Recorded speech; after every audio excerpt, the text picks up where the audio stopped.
This is 20 Minutes. Of a U.S.-style democracy in Iraq, sir, what does it take to disengage? Well, first of all, I don't think there'll ever be a U.S.-style democracy in Iraq. I think there'll be an Iraqi democracy, as there should, a representative system that's respectful of its people, at peace with its neighbors, and that'll be a good thing. It'll be a good thing for the Iraqi people, and it'll be a good thing for the region. The entire region will benefit with a successful, prosperous, peaceful Iraq. The Iraqi people deserve that. They've had a difficult time, and they have a proud history, and I look forward to the day that that'll happen. What will it take? It'll take the Iraqi people responding to the 10 or 12 million Iraqis who went out and voted, and fashioning a government that is representative of the country. I think that's going to happen soon, and I look forward to that. It's up to the Iraqis to decide what that'll look like and who the people will be, but we wish them well. We now have trained and equipped something like 250,000 Iraqi security forces, and almost every week we're turning over bases to the Iraqis. We're turning over real estate that they now are in charge of. Our goal is to not be in Iraq. Our goal is to have the Iraqis manage the situation in Iraq. When do you feel the moment has arrived for you to say thank you so much and we're going home? Well, we'd like it to be as soon as possible, needless to say. And I think that's something we would discuss with the new Iraqi government and make sure that it was managed and in a way that was appropriate from their standpoint and did not inject an instability into the situation. A lot of people's lives have been invested in that country. A lot of money has been invested. We want to turn it over to the Iraqi people and have them manage their own affairs, but it's the kind of thing that would take conditions on the ground to enable that to happen, and we would, when the new government's formed, we would set up some committees to start talking with them about what pieces of the responsibility they could continue to take over it and at what pace. Talking about American forces in Iraq, according to a Zogby International poll in February, 29% of your soldiers would prefer an immediate withdrawal, 50% would favor a pullout in 6 months. People on the Hill speaking to us, they would like you to have an extensive withdrawal this summer to help them out, some of them and Republicans in their November election. You're smiling, but this is the honest truth, what they told us. Yeah. Do you have plans for an extensive withdrawal this summer, deep redeployment of forces in Iraq? Well, I personally don't give any credence to that poll. I would think 100% of our forces would prefer to be home. Their goal is to not be there, and that's perfectly understandable. And it seems to me that any president or any leadership that chases public opinion polls is not going to succeed. But these are your Republican senators and congressmen. I understand that. Yes, sir. And there's always been differences over wars and big issues like this. This is important. I think it's important for the people of the region to reflect on what the world would look like if we turned Iraq over to Zarqawi and to the terrorists and to the people who behead people on television. The people who indiscriminately go out and kill 40, 50, 60 innocent men, women, and children of Iraqis. They're basically trying to, by their violence, the insurgents and the terrorists, by their violence, they're trying to frighten people and to terrorize them, to alter their behavior. If we simply throw in the towel and say, fine, you have it, Zarqawi, you have it, bin Laden, this world would not be a good place because they won't be satisfied with that. They'll go after the neighboring countries next. And their goal is to reestablish a violent regime in that part of the world, and they're not going to succeed, I don't believe. President Mubarak of Egypt, many Iraqi leaders, including ex-Prime Minister Alawi, said what's going on in Iraq now is civil war. What is the difference between a civil war and what's happening in Iraq now?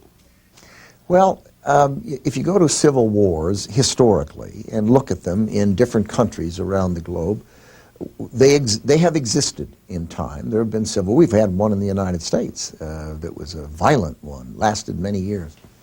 I'm not going to get into the debate as to semantics as to what is or is not a civil war. People can call whatever they want what's going on there. I personally think of it as a situation where in 18 provinces of the country, about 14 are at peace. There are very few incidents of violence in 14 of the provinces. But the majority of the population live in the other four, sir. And in the population is in Baghdad is the place where the bulk of the violence is, and then in 3 others. Yes, sir. Now, what does that mean? Some of it is criminal violence. Some of it's Zarqawi and al-Qaeda violence. Some of it is insurgent and sectarian violence. And it is a mixture of things. And I think that if someone wants to put a label on that, they can. But I think of it as terrorism myself. Would the American forces be able to continue to stay in Iraq if the situation of a full-fledged civil war took hold of the country? I'm not going to get into that. I don't think a full-fledged civil war will take hold of the country myself. I think the Iraqi people, you know, the terrorists tried to stop the election that took place a year ago, January. They failed. They tried to prevent the drafting of a constitution by the Iraqi people. They failed. They tried to prevent the referendum on the Iraqi constitution, and they failed. They tried to stop the elections December 15th of last year, and they failed. They're now trying to stop the formation of the new government, and they're going to fail again. The Iraqi people have voted with their hearts and their courage and their feet, and they've said they want to have that constitution and they want to have an elected government, and I think they're going to have one. So there's no doubt the sectarian strife is increasing. There are people moving from areas to areas, from Yes. Sunni, Shia, Sunni areas. How do you rate the performance of the Iraqi security forces? Your forces have already come back to Baghdad, I understand. Is that a statement on the readiness and the performance of the Iraqi forces? The performance of the Iraqi security forces has to be characterized in 2 pieces. The Ministry of Defense forces have been performing very well. We have our people embedded with them. We are able to see where their strengths and weaknesses are and correct them and give them additional equipment if that's appropriate, tell them where leadership needs to be improved, assist with logistics, assist with intelligence and the like. The Ministry of Interior security forces, the police, have a different pattern, and they're recruited locally. We were not training them. We have not had people embedded in with them, and we have less visibility. And if they're at least a year or 2 behind the Ministry of Defense forces. But in the aggregate, the reality is that the Iraqis have provided security for the last election, for the constitutional referendum. They're doing a very good job overall. Abu Ghraib, sir, John Batista said that the fact there was not enough troops actually created Abu Ghraib because putting incompetent officers in charge. Would you agree with that statement? No, I wouldn't. There are people who have different views on that, but General Tom Franks and General Abizaid and General Casey have been the ones who've determined how many troops there would be. They've made those recommendations to me and to the President, and we've agreed with them. There's a balance that's needed in this. You can have not enough troops, in which case things can be disorderly, or you can have too many troops and be too intrusive, too much of an occupying force, create a dependency on the people of Iraq so that they're depending on us, and actually feed the insurgency, because no country wants to have foreign forces in their country over a long period of time. So it's a balance. It's an art, not a science. No one knows for sure what the right number should be. Everyone can have their opinion and express their opinion. Personally, I'll go with General Abizaid and General Casey's judgment. I think they're probably the best observers. There are people on the outside who are retired who look back and say, oh, this or that, and that's fine, they can do that, but that doesn't make them right. So you took full responsibilities for the atrocities that took place in Abu Ghraib. You offered your resignation more than once. You're a man of honor.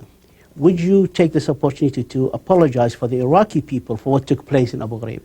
Oh, we've done that, and there's no question but that people in the United States military, in Abu Ghraib, on that night shift, mistreated Iraqi prisoners. They should not have done it. They have been court-martialed. They are being punished. There are some people serving in prison. There's 7 of them, sir. And it's something that it was should not have happened. It did happen, and we regret it deeply. The future bases in Iraq, sir, there are some who say that you're planning to have future bases in Iraq in consultation, of course, with the Iraqi government. Do you plan actually to extend that? We really don't. It's up to the Iraqi government. Whatever the Iraqi government decides at some point down the road, when there's a permanent government that's been elected by the people under the new constitution, they can decide how we can be helpful. Needless to say, we have been a big help to them in terms of training and equipping their military. Their security forces are basically oriented to deal with the problem inside the country.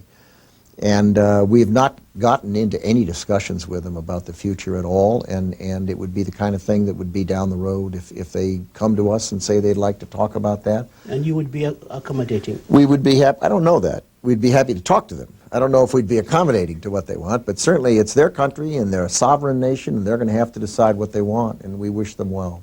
So after 3 years of Saddam's fall, according to your figures, you lost 2,343 deaths this month, released more than 16,000 wounded. Iraqi figures they're not so well documented, but people put more than 100,000 killed. Did you expect this when you were planning for the war in Iraq, these sort of numbers? Did you anticipate it? You know, everyone who's tried to estimate what the length of a war would be, what the cost of a war would be, and what the casualty figures would be, have consistently been wrong historically. Were you wrong, sir? I made a conscious point of not predicting. I did not know. I do not know now. I know I don't know. I don't pretend to know. And I think people who think they know and have a high degree of certainty about how long it lasts, or what the dollar cost will be, or what the cost in human treasure will be, as I say, are almost always wrong, and therefore listening to them is probably not worth one's time. Are you in a position, sir, now to comment on the Iranian enrichment announcement? No. You're not? No. Okay. The President's spoken on it. The Secretary of State has. We're obviously the position of the United States and Western Europe, and I believe Russia and China, the major countries in the world, have felt that it is not in the world's interest for them to move forward with a nuclear weapons program. They've said so publicly. They're on a diplomatic track to try to persuade the people there that that's in their best interests. And it's a matter for the President to address, which he has. What do you think of the Iranian President Mahmoud Ahmadinejad? Well, he clearly has expressed some extreme views that I have trouble believing are the dominant views of the people of Iran. I think that the people of Iran are proud. They have a proud history. It's a large, important country. And I don't think I don't think their choice is to be isolated from the rest of the world. And to the extent government leadership's words have the effect of isolating that country from the world, my guess is they will not meet with the approval. The government leaders will not meet with the approval of the Iranian people overall. I will not ask you, sir, about the options that you have on the table. I will not ask you about Seymour Hersh article, because he will just call it a Disneyland or Fantasyland, as you said. But I would ask you, is the nuclear option on the table or off the table? The more anyone discusses this, the more misinformation gets communicated. And the President has spoken on this repeatedly. There is no need for people who work for the President to rephrase anything he's said. He has said it all, and I'll leave it with him. Okay, the diplomatic path is being followed, but Exactly. are all options still on the table? The President has spoken on this repeatedly, and if I repeat his words, it becomes newsworthy, and I have no desire to be newsworthy on this subject. What would you consider, as a Minister of Defense, the no-return point, where you feel that the United States has to act with Iran? The Secretary of Defense of the United States does not make those kinds of decisions. No, those are issues for the President, for the Congress, and for the United Nations, and that's the locations that type of a discussion would take place. Is the prevention doctrine still applies to Iran? I haven't heard the President comment on that, but you should take your guidance from the White House on this subject. What do you see as a Minister of Defense escalating military threats to the oil industry? Oh, I'm not going to get into that. People can read the papers. They know who produces it and who uses it, and they can make their own judgments. Do you take the threats to the oil industry and the prices of oil into consideration in your planning, strategic plan? Well, I think, those kinds of issues are things that the Department of Treasury and the White House and the economic side of the equation think about. The United Nations reports in Guantanamo, so I'm sure you've read it and you've commented earlier on it. It was very condemning, but why doesn't the United States government speed up the trials of these 500 or so prisoners in Guantanamo and deal with them instead of having reports being issued so finger-pointing towards the administration? Yeah. Well, first let me correct your statement. Yes, sir. It was not a United Nations report.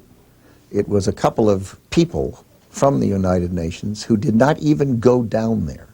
And for them to then opine as to what they thought of what was going on there is really out of order, one would have to say. I mean, how can people who've not been there write this? Let me go on. You've raised this, and I'll respond. Yes, sir. The other people, hundreds and hundreds of journalists, members of the Congress, members of the Senate, representatives from 20, 30, 40 countries have been down there. They've seen it. The treatment of the detainees in Guantanamo Bay is excellent. The medical care they're receiving, the food they're receiving, their treatment is excellent. And people who've never been there to run around making the kinds of statements that were made, I think, is not a responsible approach. Why didn't you let them, sir, meet with these? Because they are saying, justifying this, they're not going there because you did not let them meet or allow them to meet with the prisoners. And the answer I'm told is, this is not a Department of Defense issue, it's a U.S. government issue, is the official organization is the International Committee of the Red Cross. They go down there. They've had offices down there. They go down repeatedly. They are the people who have the responsibility for letting the world know what the treatment is like, and they do. And to let any other group go down there, and then you have to open the floodgates and let everyone go down there. We invited them down. They wanted to go down on their basis. We let the International Committee of the Red Cross do that, and they do, in my view, a job that is representative for the world of what the actual situation is. There have been calls from retired generals, so it's something I'm sure you're being faced on a daily basis now, from Paul Eaton, Anthony Zinni, Gregory Newbold, John Battista, for a clear, fresh, so-called, in the Pentagon. Yeah. How does this affect you? I mean, I know it's comfort possibly your enemies, but how it's personally to you, sir? Well, there are, I don't know, what, 3, 4, 5, 6,000 generals, active duty, retired, and there's thousands of them. And there are several who are not on active duty, who not current, who have made comments. And that doesn't surprise me at all. In the middle of a war, that people are going to disagree with this or have different opinions. We have different opinions inside this building all the time. And we expect that. Is there anything, sir, for the last 3 years, you would have liked to put the clock back and do differently? Well, we certainly would have liked to have we would like to have had the 4th Infantry Division be able to come in through Turkey. And it would have had an effect on the Sunni area Saddam Hussein's stronghold earlier in the conflict, and probably would have had a beneficial effect in reducing the size of the insurgency. My last question, sir. I have signals that I have to finish. My last question, sir. You are the third longest serving Secretary of Defense. Is that right? Yes, sir. And with all this being directed against you by some members of the retired generals, do you intend, I know you work at the pleasure of the President, sir, and we are assuming that pleasure of the President continues till the next election. Do you, Mr. Secretary, intend to serve the President until the next elections? I intend to serve the President at his pleasure. And the fact that 2 or 3 or 4 retired people have different views, I respect their views, but obviously if out of thousands and thousands of admirals and generals, if every time 2 or 3 people disagreed, we changed the Secretary of Defense of the United States, it would be like a merry-go-round around here. So by the next election, you'll be the longest serving Secretary of Defense, sir. That remains to be seen. Thank you, sir. We Thank appreciate you. this interview. Thank you, sir. Enjoyed it. And thank you, sir.